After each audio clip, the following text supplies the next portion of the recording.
So if you want to understand chronic stress at any time in life, you have to know that one of the most unhelpful things that we can do is to suppress our emotions, suppress what we feel. The nervous system is designed to process energy, process information, and emotions are information. And if we suppress them, we block the system, we create a dysregulation, and we have all that tension held within. Even more unhealthy and unhelpful is if we're suppressing all of this emotion, what we feel, not expressing it freely. We override that healthy expression with trying to be calm or trying to be compassionate or trying to forgive. This, I feel, and from personal experience, is an impossible mission. We can't feel that compassion fully or forgiveness or feel that peace and calm unless we have allowed ourselves to express everything that's been held in. Peace, calm, forgiveness, compassion, where we truly feel that as an experience, not something we have to force, is a natural consequence, a natural progression of the healing process. It is essential that we first express what we feel. I talk about this in another post, the origin of stress. The origin of stress often happens very early on in life, where there's a stressful event or a series of events, often a very stressful, chaotic home environment, where it hasn't felt safe to express yourself, or you've been shamed for what you've expressed, for what you feel. And as a consequence, you learn to hold that in. It doesn't feel safe to feel. You're holding so much in, you're holding yourself in. So it's counterproductive to try and be calm when you're really feeling stress, when you're really feeling anything but calm.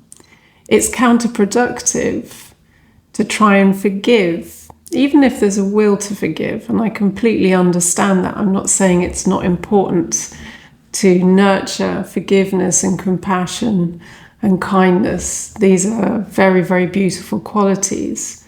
But we're creating so much inner conflict, and denying what we really feel is a huge cause of stress. It keeps you in that reactive pattern because all of this energy and this emotional energy that's been suppressed through the years is still held tight, causing tension, creating that reactivity, being triggered.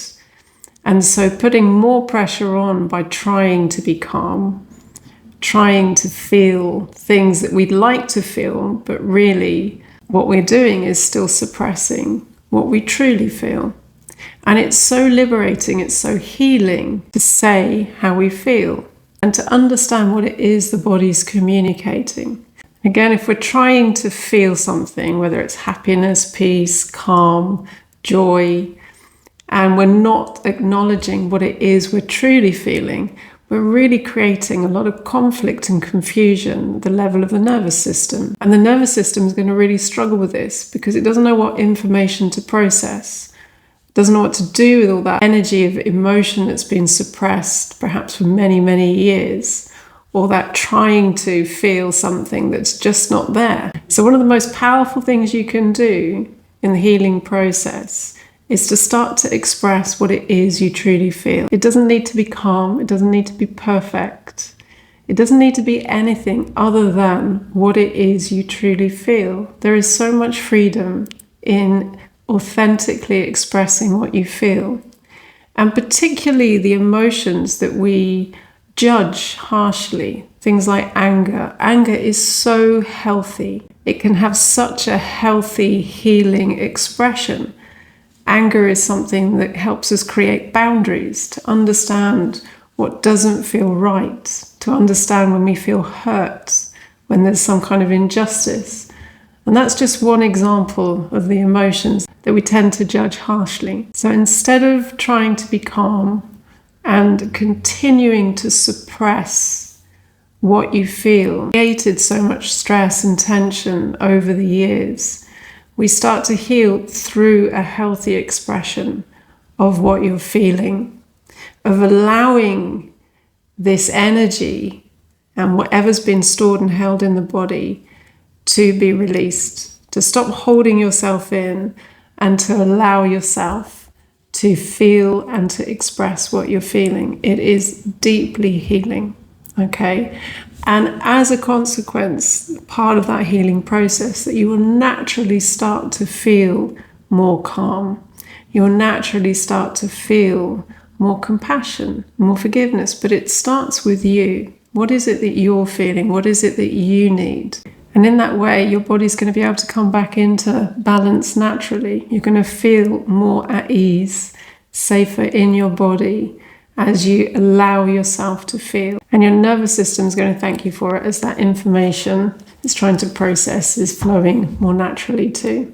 So some more helpful insights, I hope, on how to heal stress for good. As always, leave me your comments below. And if you're interested, I share my healing process in a 6-week Alchemy of Stress.